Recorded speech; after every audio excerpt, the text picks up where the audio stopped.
Morning people. Been a couple of weeks since I spoke to you. I think the last time was me breakdown.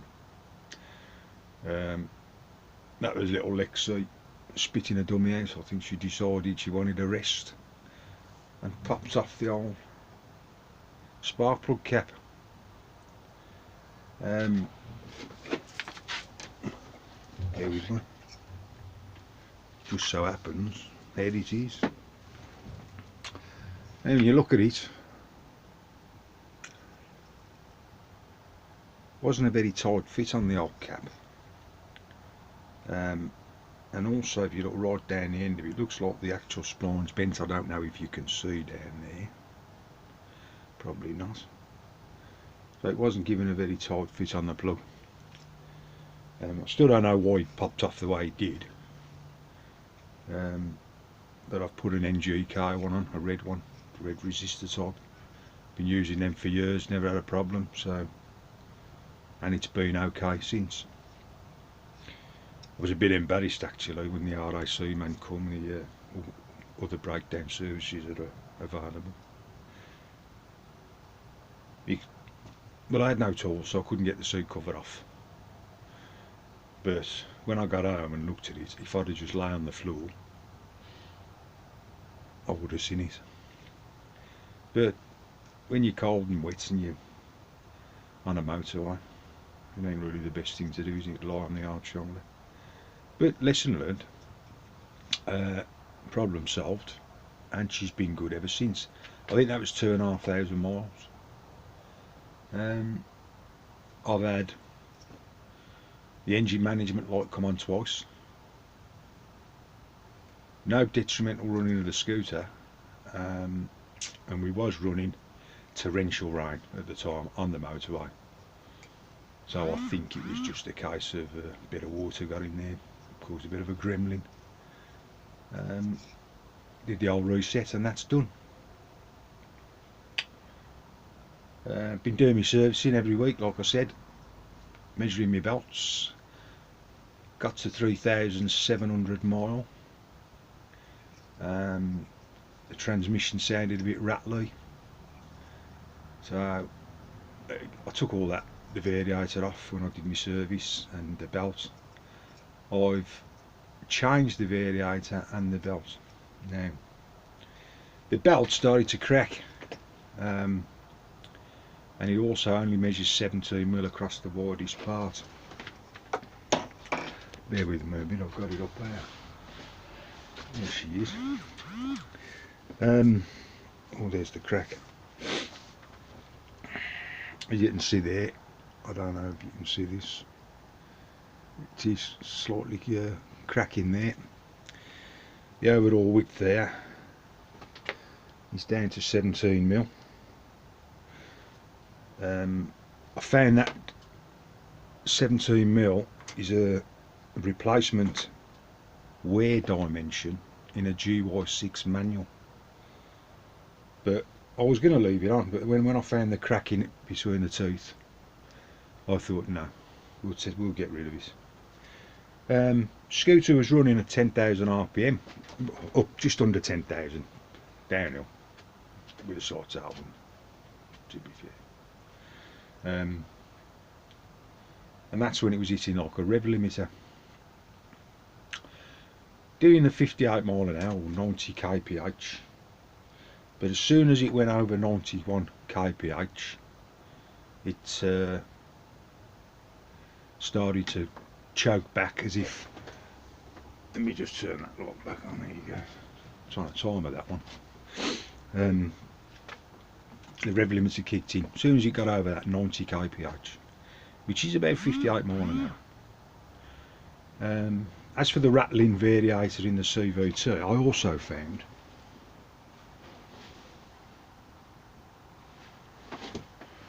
one of these little rubber bushings had broke, look. Can you see that? And it was wobbling about. So, because it's winter and I'm cold and I just put a new variator on, because I had one sat on the shelf. I put a new belt on, and that was it. done the oil. And what we found was the revs have dropped to like maximum now 8,000, running 58 mile an hour. So there must have been a lot of slippage of the old drive belt across the variator, hence I was getting the 10,000 RPM.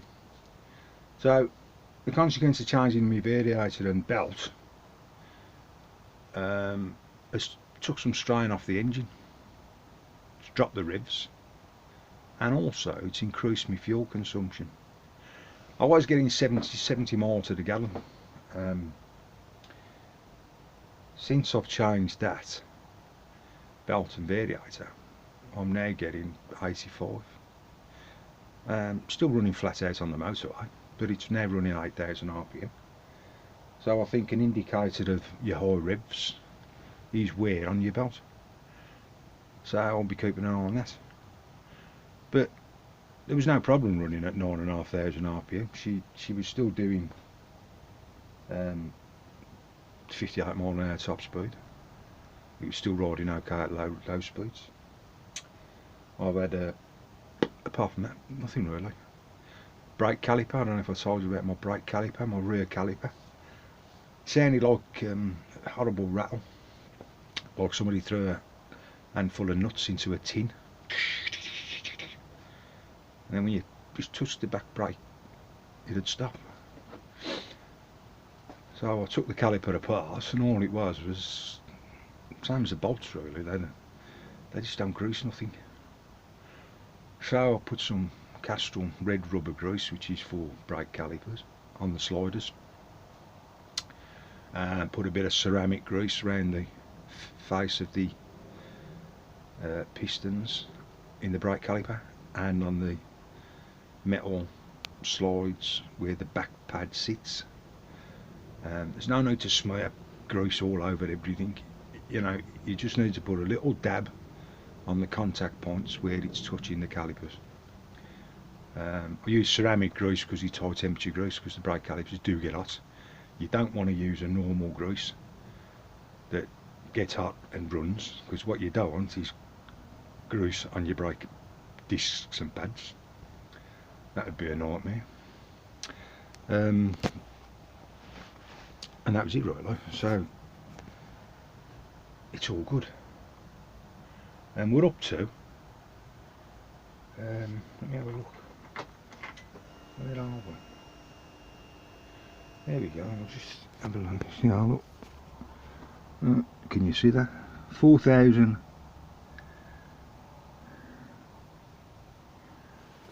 Not sure if you could see that, but 4,209 miles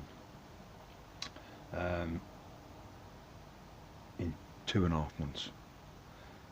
We're averaging just about 2,000 miles a month. She was delivered on the 14th of August, and today is the 6th of November. August and October. So it's just over two months that we've been riding, and I am impressed with the way she's handling what I'm throwing at her. Great stuff. And that's it really. Everything's running sweet. Better fuel consumption, lower revs, same top speed. Now, I'm going to talk a little bit about eBay. I was on the Chinese forums the other day on Facebook, the various pages they have, and I just skip through them really, because you know, sometimes you get some good information, sometimes there's a lot of tat talked. I'm one of them people that it is what it is, and everyone's going on about bando belts, go fit belts, them are the ones you want to have. So I went pricing them up, not on eBay, I just googled bando belts and go fit. Apparently they seem to be the top 2 belts. Right, okay. Can't speak of a go fit, never had one. Don't know what they are, but I did term from £18 up to £26. Now I'm tight, that's why I bought a tight cheap scooter. But you kids out there have got to stop, like, how do I make it go faster? Because without major investment, you ain't gonna make it go faster. You know, I think the 125s they run in MotoGP are only knocking out what, 90 to 110 mile an hour, and they spend millions, you know, with factories backing them. So with your little Lexmoto, you're going to be hard pressed to get more than a couple of mile an hour. Now, look at what they are. They're cheap scooters. Learn how to look after them. You know, they only do 65 mile an hour. Accept that while you're learning. Get out there, learn how to change the oil, change your brake pads, learn about the mechanics of your motorcycle, and enjoy learning how to ride it properly. Because there's far too many people, which is why the laws are so restricted now, have jumped off a 125 straight onto a 600-700cc bike back in my day and can kill themselves because they didn't know how to ride. And that's why we've got so many restrictive laws, because people have just tried to run before they can walk. Now, I like going fast myself, but I'm fortunate that I've worked all my life and I've got a few toys, so I've got different styles of bikes. If I want to go fast, I just take out the CBR and have a mad hour. That sees me fight through, and you know, there's always a time and a place, but the important thing for you is learn how to look after your bike. And I think with the Lexmoto, the way bits fall off it, you could learn a lot quickly. And that's where we're at. But only on the forums, there was some young kid on there getting inflamed because he wanted to buy a sports CDI for, I think it was £4 or something. And the comment from a couple of guys that stuck in my head, and I still can't believe it, was, don't buy nothing off eBay because it's cheap Chinese rubbish and it'll break. And that's on a forum page for the Chinese scooter. I kid you not. So don't buy Chinese parts to fit on your Chinese scooter. And I just think people need to get over this Chinese thing, because to be fair, that's what I said to me, and I said I'm going to buy a Twist and Go. I never knew that most Vespas and that scooters come from China. I really didn't. I was looking at a Piaggio and things, thinking that was made in Italy. How wrong was I? But anyhow, you don't want to buy one of them Chinese pieces of shit. Which is why I do these videos, because to me, this Chinese piece of shit is no different to my Japanese piece of shit over there. Because I'm old enough to remember when Japanese bikes were slated.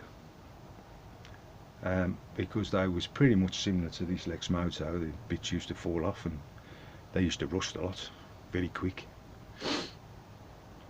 And then it was a case of they bought out, I think, CB750, and Suzuki bought one out. Suzuki, I was two-stroke Suzuki used to do, GT's 500, and what beautiful bikes, the kettle. Fantastic machines. And then they just blitzed it. They bought out a couple of 750s on the CB754, and well, that was it, game over really. British bike industry just plummeted because they was cheaper, faster, more reliable, and we all know what's happened now. So yeah, but anyhow, eBay, and I've been buying off eBay for years. I have had some tat, but 90% of what I bought, or 99% of what I buy, is quality stuff. So with this Bando and Go Fit belt malarkey, The belt I've took off is, guess what? I don't know if you can see this brand name. It's a bit worn out. A bit difficult on the camera, there you go. There it is, there. I don't know if you can see that. What does that say there? Oh, it's backwards on this, but that says Odd Nab, which translated in a mirror is Bando. Top belt, a Bando belt, a top belt. And it's only lasted 3,700 more. So safe to say I won't be rushing out to buy a Bando belt. The belt I put on, that's on here now, and seems to be doing the job. I actually bought two because they was only £4 each. Where's the other? Let me show you the other one. Because as you can see up there, look, I've got a few spares racking up. And again, that one's off Lextech.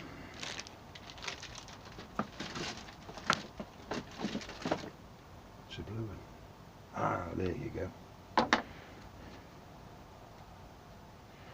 This one here is what's on here now. So I bought two of those. They was £4 each. Sanaman.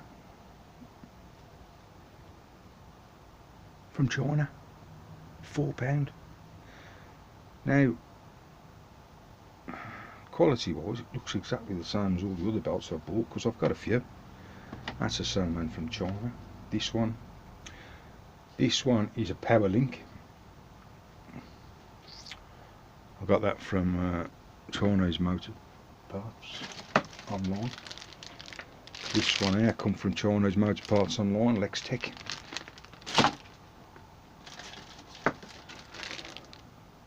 Another Lextech one, one's Adamid, which is like a Kevlar type thing. And the others are normal.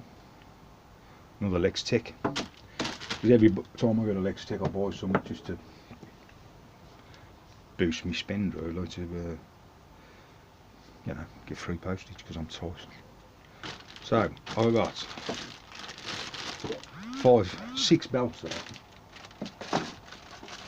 A couple of sets of variator rollers and once as well,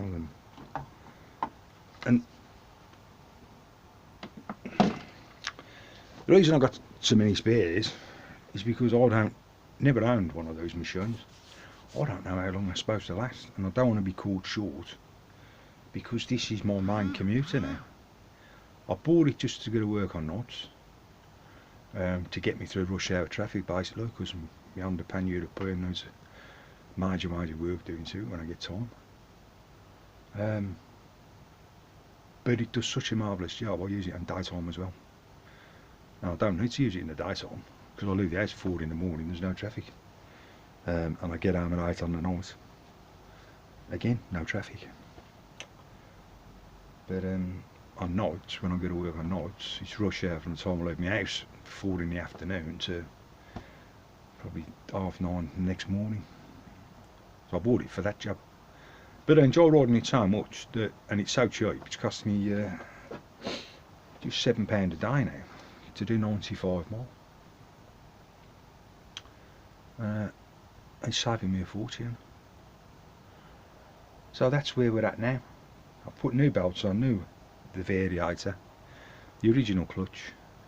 The only reason I changed the variator was because of that rattling bush, and I broke one of the fins on the outer thing, cooling fans, and that was it. Oh, it's fast, so it's cold, I'm wet, I'm fed up. So I put a new one on because I've got it. I've also, I mean, when I buy stuff up there, I've the actual variator I put on, I'll talk about, I bought that off eBay as well. It cost me $9.99 from, well, I ain't gonna say where, because I'm buying quite a bit of stuff off him actually. I mean, he's got another 2 or 3 variators in stock and I'm having them. And I'm in this mindset that it's still going to break. Even though if I blow the engine up tomorrow, it's only costing me 450 for a new one from Chinese Motor Parts online. Go figure. I couldn't do that on my CBR, I couldn't do it on my VTX, they don't make them anymore. So that's it really. I'm going to leave you at that because that's 20 minutes of me yagging nothing. And to a couple of people that have said that I need to do more updates, they want to know what's going on. Well, I don't want to offend you. You don't want to be looking at me talking shite when I've got nothing to say. So that's the reason I only put an update up when something goes wrong, because this video ain't about me, it's about this scooter. And that's it really. So here's a bit of an update for you. New radiator with rollers and a new belt, and Bando belts, 3,700 mile.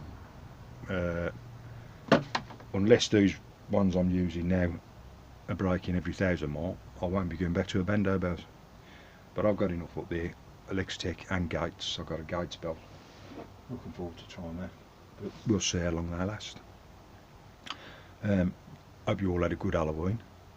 Rock on Christmas, because I love Christmas.